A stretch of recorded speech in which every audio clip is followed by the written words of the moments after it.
byetusoma mu bbaluwa Pawulo omutume gye yawandikira ab'Efeso. Abooluganda, mu bulamu bwammwe mwagalanenga nga mulabira ku Kristo nga bwe yatwagala ne yeewaayo okubeera ffe. Buli omu agondere munne mu kutya Kristo.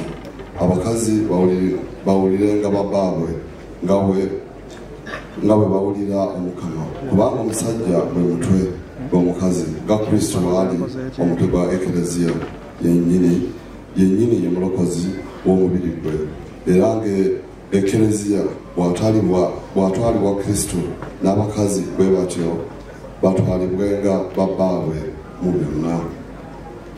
Abasajja mwagalenga bakazi bammwe, era nga Kristo bwe yayagala Ekereziya ne yeewaayo okubeera ye okumutukuza ng'amunaaza n'amazzi ko n'ekigambo ky'obulamu, alyoke yeefunire Ekereziya ow'ekitiibwa ataliiko bbala na kamogo newandibadde akantu ak'engeri gino, naye abeere omutukuvu nga taliiko kasobyo.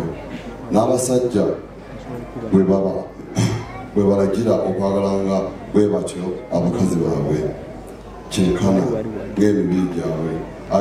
Ayagala mukazi we nga yeeyagadde yennyini, kubanga edda nedda byonna tewabanga akyawa mubiri gwe, naye aguliisa agujjanjaba nga Kristo bw'aliowa Ekereziya. Anti ffe tuli bitundu bya mubiri gwe, yennyama ye, y'amagumba ge.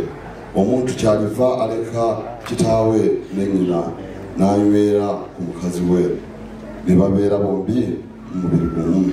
Ekyamagero kino kikulu, anti ntegeeza kino ekya Kristo n'Ekereziya.